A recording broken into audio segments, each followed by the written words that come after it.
The next competitor in the business presentation are April Castillo and Nick Lanier from North Forsyth High School. These will be the competitors' one and only take. Hi, I'm Nicolas Lanier. And I'm April Castillo. And this is Business Luncheon 101. Etiquette the right way. In your introduction of your Business Luncheon, it is important that you introduce yourself with your first and last name. When you handshake with the people you're meeting, it is important that you keep it from 2 to 3 pumps. Do not make any less than 2 pumps or exceed 3 pumps to avoid being placed in an uncomfortable situation. Make sure that your handshakes are firm but not aggressive because you do not want to intimidate the person you are meeting. Make sure you shake from your elbow and not your wrist. And if you encounter a situation where you shake hands with someone with sweaty palms, seclude yourself from that scene and wipe away discreetly. Do not do it in front of the person that you shook hands with because this could offend them. And make sure that during your handshakes and your introduction, you maintain a strong eye contact. When it comes to seating, there are different ways that this can be organized, and one way to organize seating would be with ranking.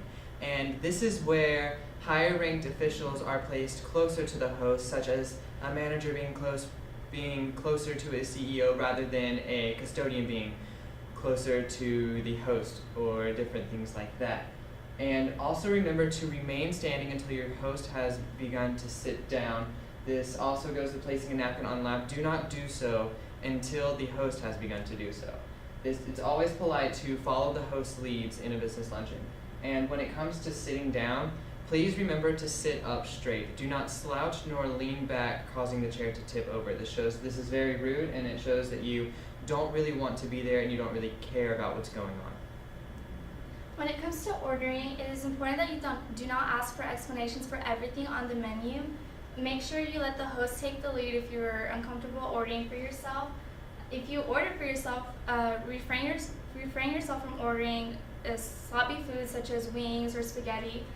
The pricing is important as well. Do not order the most expensive item on the menu or the least expensive. At higher class restaurants, you are not offered the price. In this case, you should definitely let the host take the lead. Alcohol is an important topic as well. If the host orders alcohol for you and you are not comfortable drinking alcohol, simply state it as a fact and do not make it a bigger deal than what it is.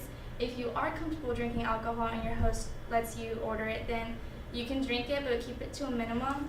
And if your host doesn't order it for you, then just completely avoid it.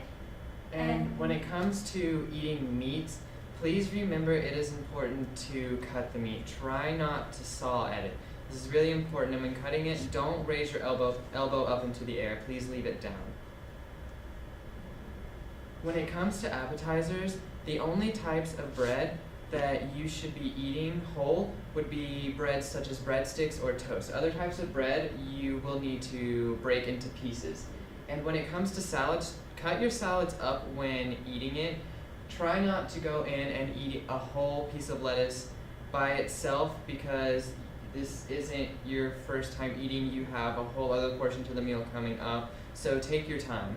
And when it comes to soup, remember to scoop away from yourself when going in to eat the soup, and stir the soup when it's hot. And after it is cooled down, then you can eat it, but do not blow on it. And when you have finished eating, place the spoon in the underplate. And if no underplate is available, place the spoon into the empty soup bowl.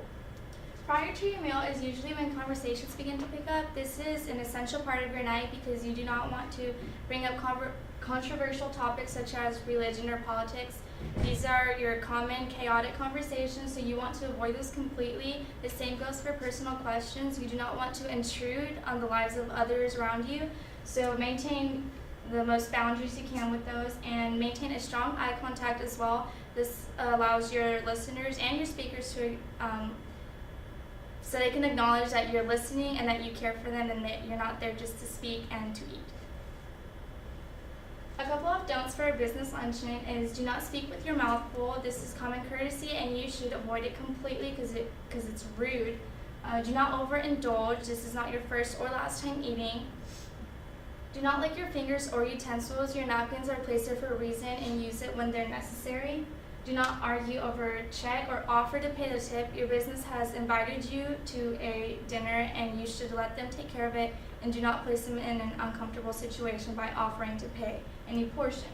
Do not utilize toothpicks at the table. The only time this is necessary or appropriate is when you're eating fish and you have bone stuck in your teeth, and in that case you need to use your thumb and your forefinger and do so discreetly, placing the bones on your napkin. Do not place your elbows on the table. This also goes in hand with speaking with your mouth full. It's just common courtesy.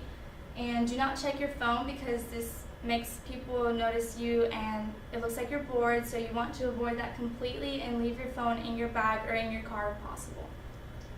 When it comes to leaving, remember to say please and thank you. This is just an old-fashioned, proper thing to do, and it shows manners. And remember to say your goodbyes by saying goodbye to friends from the business luncheon and saying nice to meet you to new friends that you have just met.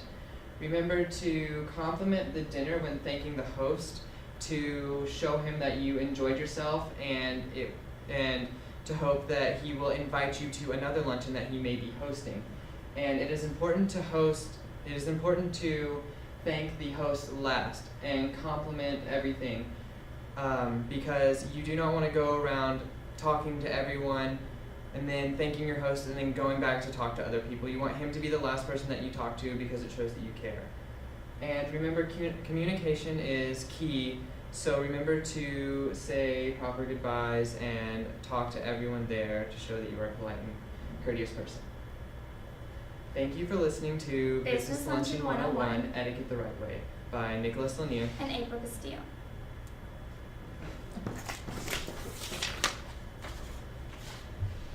My name is Kathy Wickley, and I certify that this video was the only take allowed.